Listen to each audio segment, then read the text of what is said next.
పౌరుడిగా ఒక హిందువుగా నేను ప్రతి ఒక్కదాన్ని కూడా ఖండించగలను. ఎందుకంటే నా మతం చాలా గొప్పది, నా దేవుడు చాలా గొప్పడు.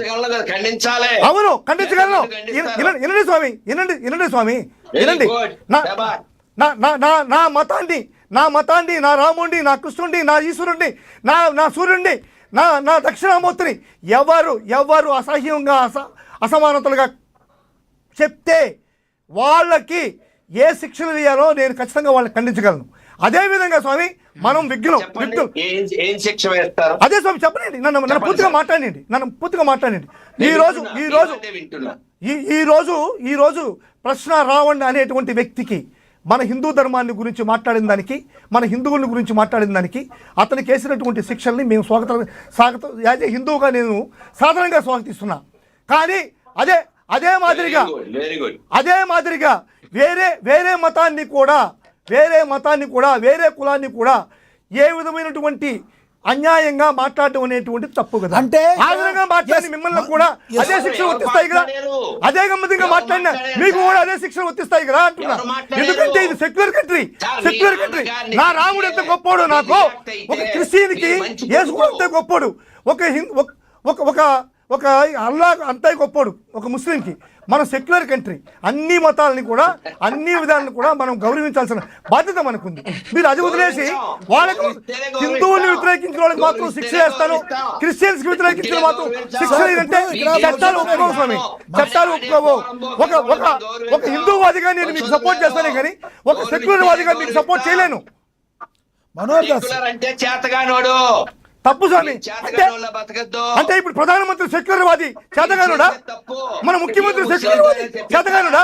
ఏం మాట్లాడుతున్నారు మీరు? మన మంత్రులు సెక్యులర్ వాదులు చేతగానుడా? చెప్పండి. మన ప్రధానమంత్రి సెక్యులర్ వాది చెప్పండి. అంటే సెక్యులర్ వాదం ఉంటే మీకు చేతగాంటారా? ఏం మాట్లాడుతున్నారు మీరు? మన ప్రధానమంత్రి కాదని చెప్పండి. ప్రధానమంత్రిని మీరు వద్దంటండి, మీ ఇష్టం మీద ఈ దేశం అందరిదే కదా, సెక్యులర్ దేశం ఇది. ప్రధానమంత్రి చెప్పండి సెక్యులర్ వాదం వద్దని చెప్పండి, స్టేట్మెంట్ ఇప్పించండి. అరే ఒక స్టేట్మెంట్ ఇప్పించండి. మసీద్ నుంచి చర్చి నుంచి రూపాయలు తేలేని చవటలో మాకు అక్కర్లే. పాదయాత్రకి నేను ఒకటే క్వశ్చన్ చేస్తున్నానండి, నేను సెక్యులర్ వాదాన్ని మీరు సెక్యులర్ వాదులంతా దొంగలుంటున్నారు.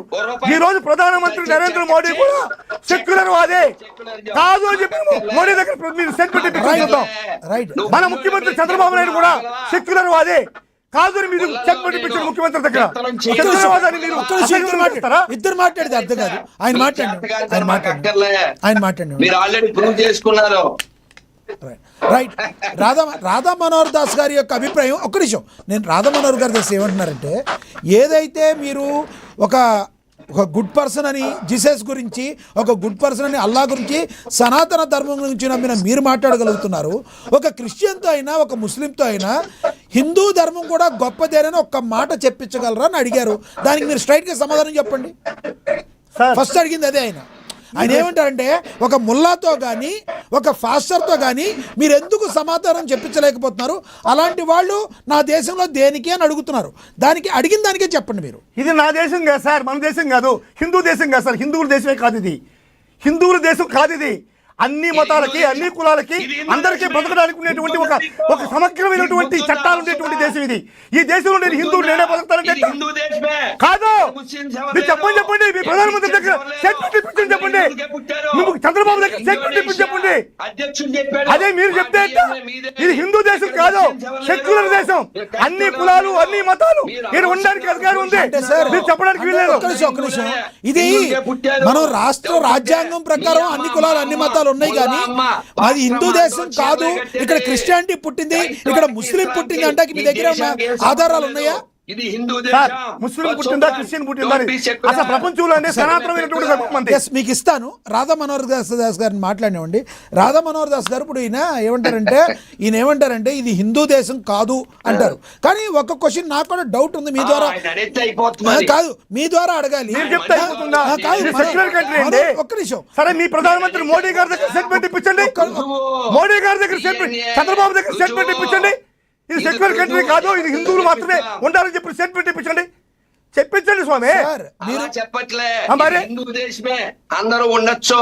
అదేంది మీ హిందూ ఇంట్లో దేశం? ఉండి, హిందూ మీ దేశం ఇంట్లో కాదండి ఇది. తింటూ భరతమాత, మిమ్మల్ని భారతదేశం, భరతఖండం, ఇది హిందూ దేశమే. సర్వ మతాలకి, ఇది సర్వ హిందూ మతాలకి, దేశమే. సర్వశక్తులకి, నువ్వు ఏ అందరికీ పేరు కూడా పెట్టుకో. ఆమోదయోగ్యమైనటువంటి ఒక పవిత్రమైనటువంటి స్థలం ఇది. రైట్ రైట్ పవిత్ర మనోహర్ స్థలం దాస్ ఇది. గారు, మనోహర్ దాస్ గారు ఒక్కసారి, మనోహర్ దాస్ గారు నాకు ఒక క్వశ్చన్ సార్, ఈయనకు ఒక క్వశ్చన్ వేయాలి. సెక్యులరిజం వద్దంటే ఒక్క ఎట్టంటే? నిమిషం, ఏమది మీరు మాట్లాడుతున్నారు? ఒక్క నిమిషం సార్ ప్లీజ్. మీరు అసలు ఇక్కడ ఉండడానికి అనర్హులండి.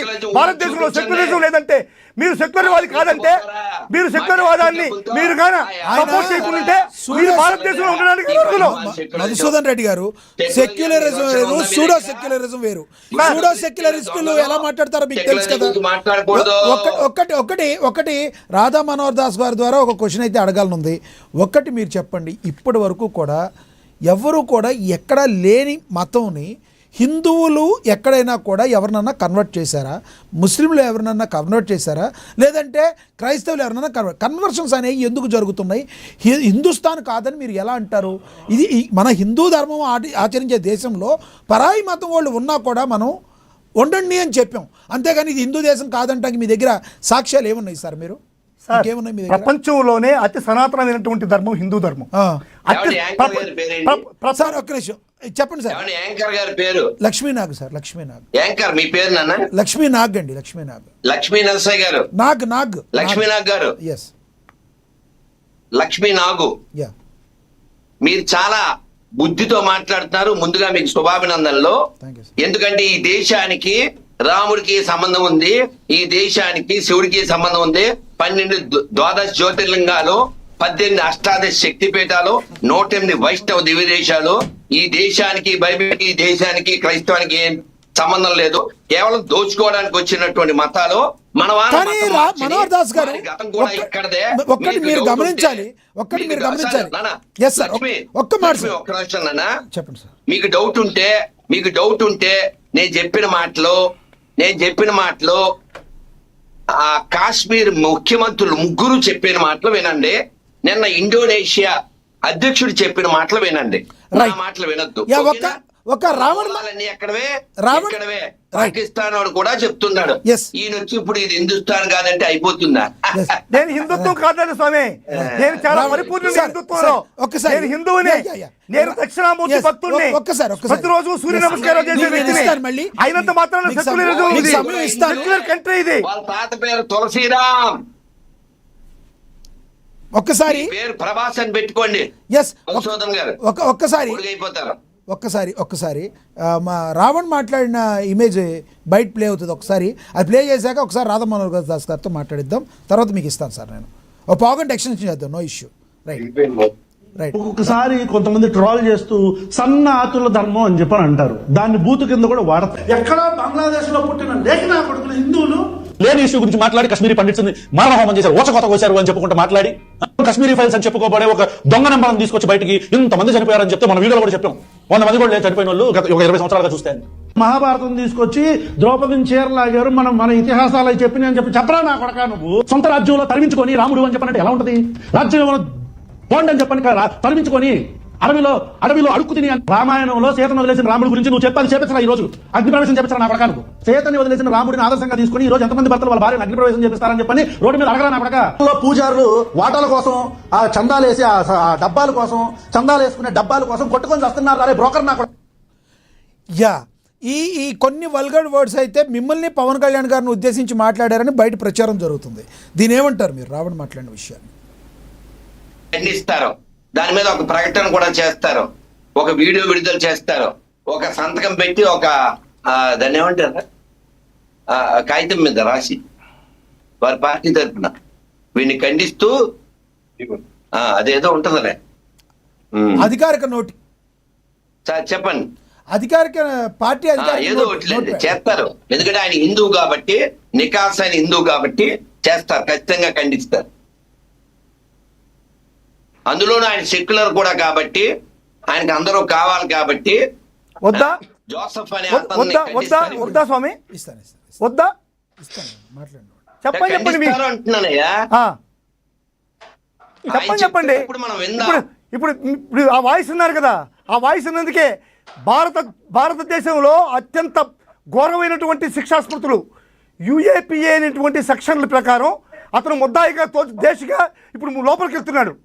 తెలుసా మీకు? అత్యంత పవర్ఫుల్ సెక్షన్తో లోపలికి వెళ్తున్నాడు. మరి మీకు అదే చేయాలా? ఏమలేదా? మరి ఎందుకు సార్ అంబటి రాంబాబు గారు లీగల్ సపోర్ట్ ఇస్తారన్నారు? మేము ఒకటే చెప్తున్నాం సార్, నేను చెప్పేదండి, నేను ఒకటే మాట్లాడుతున్నాను. ఏదైనా సరే వైఎస్ఆర్ కాంగ్రెస్ పార్టీ స్టాండ్ చెప్తాను.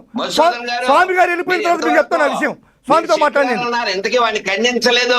ఎవరు ఖండించలేదు? తర్వాత ముందు వాడిని ఖండిస్తున్నారా లేదా? ఖచ్చితంగా మేము ఖండిస్తున్నామండి ఈ మాటల్ని. మీ పార్టీ తరపున ఖచ్చితంగా మా పార్టీ ఖండిస్తుంది. మా పార్టీ వ్యక్తి కాదు. ఇతను వచ్చి బాలకృష్ణకి, చంద్రబాబుకి వాళ్ళకి